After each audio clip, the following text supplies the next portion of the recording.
नमस्कार, सत श्री अकाल, आदाब, गुड मॉर्निंग। ये है stories from the heart podcast, एक ऐसा मंच जहां ऐसी कहानियां मिलती हैं जो दिल से निकलती हैं, सीधे दिल पर दस्तक देती हैं। तो चलिए मेरे साथ कहानी के उस सफर में जो सच्चाई से रूबरू कराती हैं, छुप छुप कर आंखों से आंसू बहाती हैं, जो कभी इश्क में चुन्नी का छोर मुंह में दबा लेती हैं, जो कहती कुछ और हैं पर हर किसी की जिंदगी से जुड़ जाती हैं। तो ऐसी कहानियों के लिए सुनिए मेरी लिखी कहानी, मेरी ही जुबानी, कहानी संख्या 23। और आज की कहानी का नाम है बगिया की ठंडी बयार।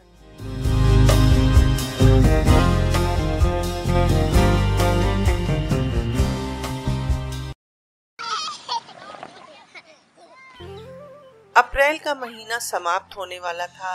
घर में बच्चों की धमा चौकड़ी मची रहती थी।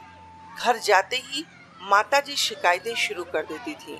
हाँ, ये बात और है कि उसमें प्यार ज्यादा और गुस्सा कम ही होता था।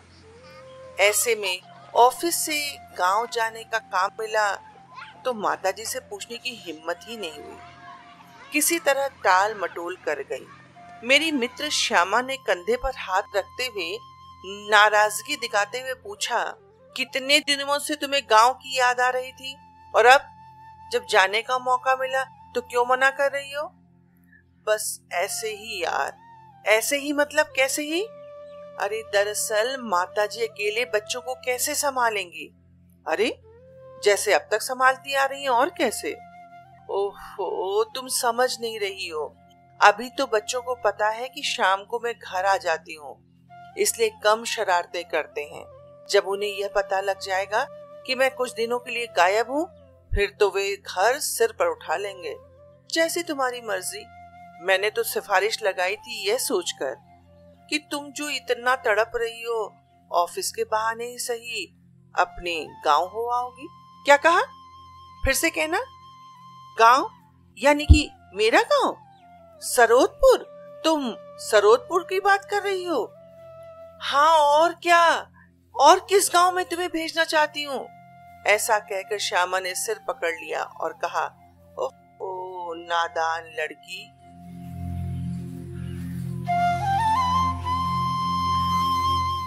दूसरे दिन माता व पिताजी को मनाकर, बच्चों व पति को समझाकर मैं निकल पड़ी उस गांव की तरफ जिसे कई बार सपनों में देख चुकी थी।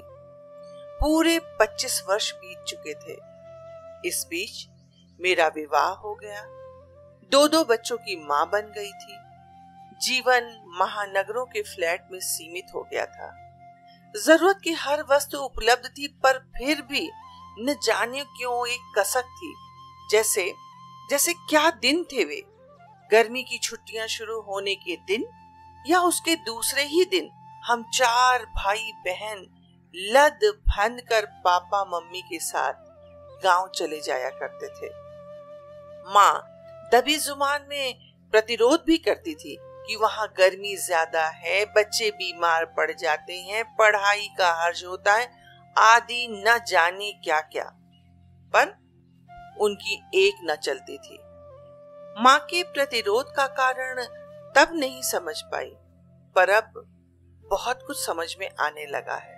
यदि तब दादी या बुआ माँ को इंसान समझती या उनके ऊपर घर का सारा काम छोड़कर निश्चिंत न हो जाती, तो शायद गांव न छूटता। शहर में रानियों की तरह नौकरों पर राज करने वाली माँ गांव में जाकर खुद नौकरानी बन जाया करती थी। एक बात और, पापा और हम भाई बहन तो ज्यादातर समय बाहर ही रहते थे। बुआ भी घर की बेटी होने के कारण तथा दादी बूढ़ी होने के कारण बाहर आती जाती रहती थी। गर्मी लगने पर दोपहर में हमारे साथ बाग में रहती और रात में छत पर खुली हवा में सोती। पर माँ को यह आजादी नहीं दी गई थी। उनके कमरे में खिड़की भी नहीं थी, क्योंकि खिड़की से बेपर्दगी होती है, ऐसा दादी कहती थी। आज सोचती हूँ कि माँ ने शुरू के 10-15 वर्ष लगातार, फिर कभी कभी ही सही, कैसे वहां जाकर बिताए होंगे। जब थोड़ी बड़ी हुई और गांव जाने के लिए तड़पने लगी, तब मुझे दादी से बहुत शिकायत रहा करती थी। यदि वे माँ की खुशी का ख्याल रखती तो हमसे हमारा गांव न छूटता। आखिर सबकी खुशी में वे माँ की खुशी क्यों भूल जाया करती थी? शुरू के दिनों में माँ पापा से दबती थी, इसलिए गांव चली जाया करती थी। पर जैसे जैसे दिन बीतने लगे, माँ का विरोध पापा की राय पर भारी पड़ने लगा। परिणाम स्वरूप हमसे हमारा गांव छिनने लगा। काश दादा दादी हमारी व पापा की खुशी के साथ साथ माँ की इच्छा का भी ध्यान रखते, तब हमसे हमारा गांव न छूटता।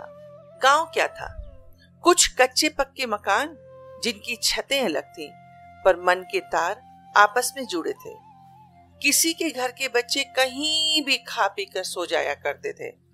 जैसे ही हम गांव पहुंचते थे, वैसे ही घर घर से दूध, दही, मक्खन, मलाई, अचार, मुरब्बे, न जाने क्या क्या चीजें आने लगती थी।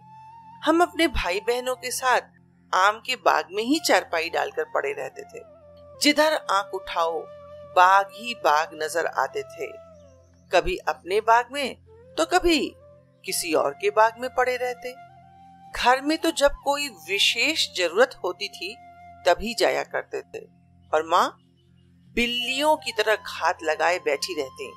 जब हम चारों में से कोई भी दिख जाता तो सर पर आंचल लिए दरवाजे के पीछे से उसे घसीट कर खींच लेती और अंगुली दिखा दिखा कर हिदायतें देती, और हम असहाय माँ के आगे नजरें झुकाए खड़े रहते।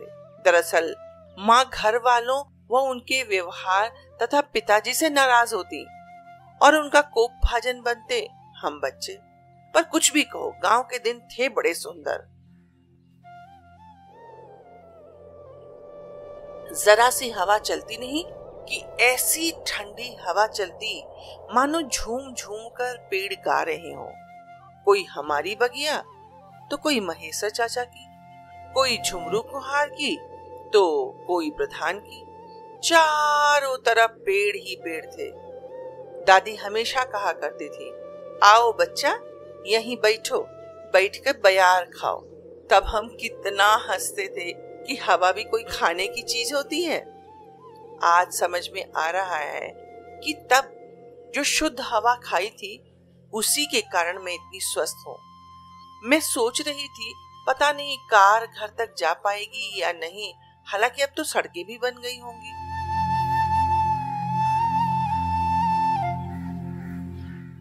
गांव आ गया, मेरे बचपन के गांव से बिल्कुल अलग। कहाँ हमें एक एक किलोमीटर पैदल चलना पड़ता था, पर अब तो कार दरवाजे तक आ गई। पहले जब हम आते थे तो दादा सड़क तक लेने आते थे और दादी घर की छत पर खड़ी होकर हर आने जाने वालों में हमें ढूंढा करती थी। आज दरवाजे पर गहरा सन्नाटा था। आसपास के लोग भी मुझे हैरत भरी नजरों से देख रहे थे। इनमें वे लोग नहीं थे जिन्हें मैं जानती थी, या फिर होंगे भी तो जैसे मैं इनके लिए अब अपरिचित हो गई, वैसे वे भी मेरे लिए अपरिचित थे।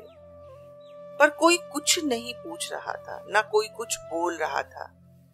यह वही गांव है जहां लोग दूसरों के भरोसे अपना घर छोड़कर कहीं भी चले जाया करते थे, और दूसरे भी अपने घर से ज्यादा उस घर का ख्याल किया करते थे। गांव में चारों तरफ पसरी उदासी अपनी कहानी कह रही। न वहां बाग था न बच्चे।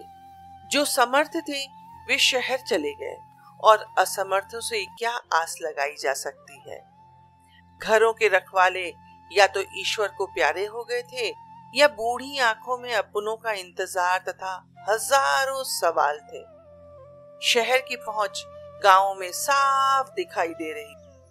घर घर की छत पर टीवी का एंटीना दिख रहा था।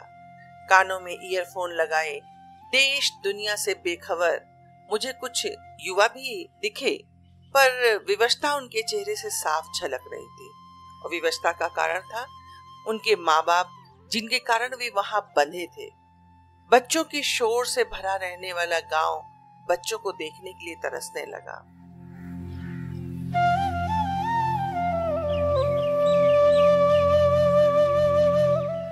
मैंने चारों तरफ दृष्टि डाली तो दूर दूर तक न बाग दिखे, न ही बाग की वह ठंडी बयार थी। न पेड़ थे, न हरियाली, न मेरे आने पर दूसरे के घर से दूध दही आने की संभावना थी। अब किसी को मेरी प्रतीक्षा नहीं थी। चारों तरफ सूखे पड़े मैदान, टूटे खंडहर से घर को देखकर मेरा मन उदास हो गया। सोचा, यहाँ रहकर क्या खाऊंगी, कैसे सोऊंगी, क्यों ना सरकारी बंगले में चला जाए। वैसे भी जिस गांव के बाग की ठंडी बयार का सपना आंखों में सजाए मैं घर से इतनी दूर आई थी, उसे तो प्रकृति की आंधी अपने साथ ही उड़ा ले गई थी। और यदि कहीं सरलता सहजता बची थी तो उसे आधुनिकता ने अपने रंग में रंग लिया था। जिस गांव में महीनों पंख लगाकर उड़ जाया करते थे और आते समय हम एक दूसरे के गले लग लग कर रोया करते थे, वहीं उसी माटी पर बड़ी मुश्किल से 4 दिन काटकर मैं लौट पड़ी। रास्ते भर मैं अपने आप से बातें कर रही थी। क्या गांव अपनी सरलता व सहजता के साथ जीवित नहीं रह सकते थे? क्या गांव में आजीविका के साधन नहीं जुटाए जा सकते थे? क्या गांवों के समाप्त हो जाने के पीछे हमारे बड़े बुजुर्गों की नासमझी रही होगी? और या फिर हमारी जरूरत से ज्यादा लालच ने हमें गांव छोड़ने पर मजबूर कर दिया? या फिर अच्छी शिक्षा का अभाव? क्या हम सिर्फ गांवों की बातें करते रहेंगे या कोई गांवों की पुनः स्थापना भी करेगा? मैं सोच में उलझी रही कि कब इतना लंबा समय समाप्त हो गया, पता ही नहीं चला।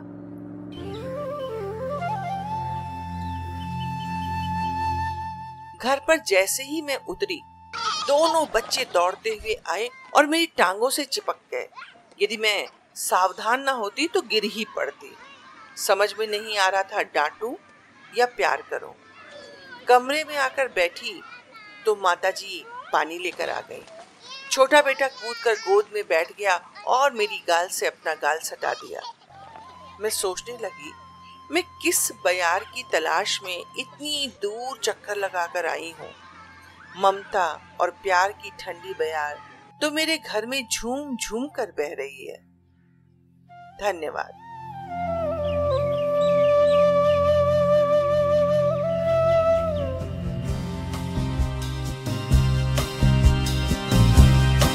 बड़ा आसान है गांव की बातें करके प्रशंसा प्राप्त कर लेना। प्रायः लोग गांव की बातें करते हैं पर गांव का जीर्णोद्धार कोई नहीं करता, अन्यथा गांव भी समृद्ध हो जाते और किसी युवक को आजीविका के लिए गांव छोड़ने की जरूरत नहीं पड़ती। यदि मेरी कहानी ने आपके दिल को छू लिया हो तो कृपया अपने मित्रों के साथ जरूर साझा कीजिए और अपने विचार shraddha.pdy@gmail.com पर भेजने का कष्ट कीजिएगा। एक पक्ष के पश्चात फिर मिलेंगे अपनी एक नई कहानी के साथ। तब तक आपकी प्रतिक्रिया की प्रतीक्षा।